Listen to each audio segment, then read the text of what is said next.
Guys कुछ इस तरह का न्यूमेरिकल भी आपके सामने है जिसमें आपसे एक्सीलरेशन पूछता है और कुछ आपको वेलोसिटीज़ दे रखी होती है, टाइम के साथ वेलोसिटी में चेंज दे रखा होता।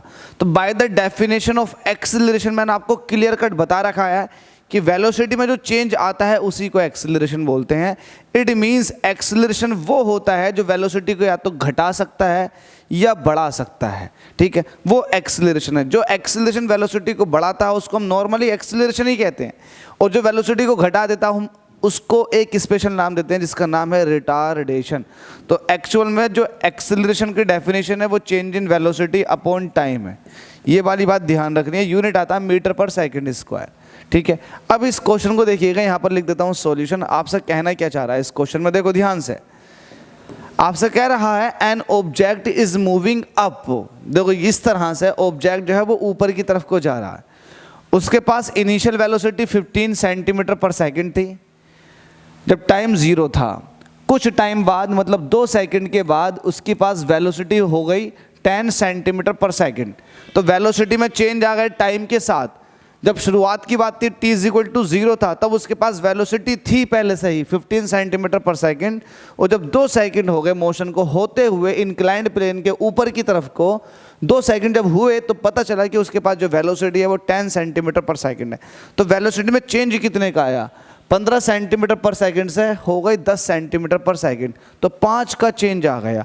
कितने टाइम में आया? 2 सेकंड में आया। तो 5 का चेंज आया 2 सेकंड में, तो 5/2 रखोगे तो आ जाएगा 5 का आधा मतलब 2.5। तो ये आ जाएगा 2.5 मीटर पर सेकंड स्क्वायर का एक्सीलरेशन। और आपसे ये पूछा भी है व्हाट इज द एक्सीलरेशन, और आपने इसको ओरली सॉल्व कर दिया। अब इसको मैथमेटिकली किस तरह सॉल्व करना, जरा ध्यान से देखो। आप यहाँ पर लिखेंगे सॉल्यूशन और लिखेंगे गिवन दैट।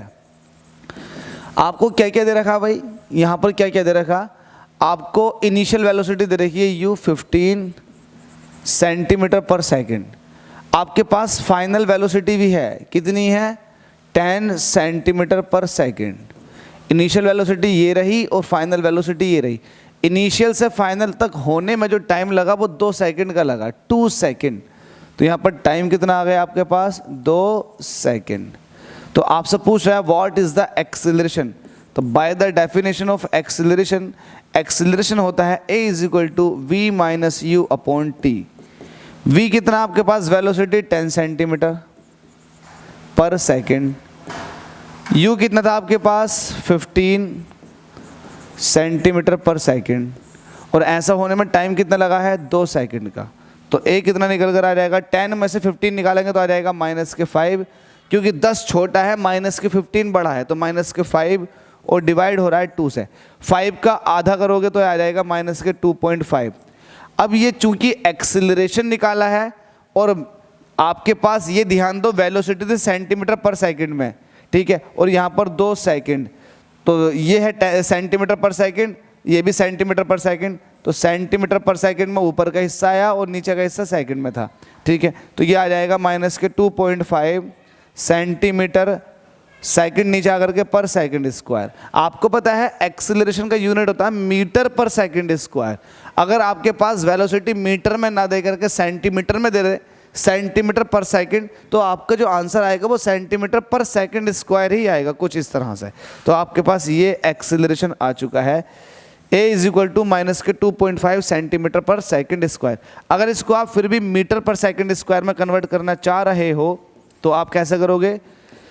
अब मुझे बताओ 1 सेंटीमीटर में कितने मीटर होते हैं? तो 1 सेंटीमीटर जो होता है वो होता है 1/100 मीटर के बराबर। इसको आप ये भी कह सकते हो 1 सेंटीमीटर = 1/10⁻² मीटर। इसको आप ऐसे भी दिखा सकते हो 1 सेंटीमीटर = 10⁻² को जब ऊपर भेजेंगे तो आ जाएगा 10⁻² मीटर। तो 1 सेंटीमीटर की जगह आप 10⁻² से मल्टीप्लाई कर दो तो ये आ जाएगा मीटर में। अब आ चुका है मीटर पर सेकंड स्क्वायर। तो आपके पास अब एक्सीलरेशन मीटर पर सेकंड स्क्वायर में भी है, तो जिसमें चाहो उसमें लिख लो। इसका सॉल्यूशन एक प्रॉपर तरीके से अपनी नोटबुक में नोट कर लो। उम्मीद करता हूँ क्वेश्चन समझ में आ गया होगा। नेक्स्ट क्वेश्चन के अंदर मुलाकात करते हैं। Thank you so much guys, जब तक के लिए ऐसे क्वेश्चन आप करते रहा, अच्छे क्वेश्चन रहते हैं ये।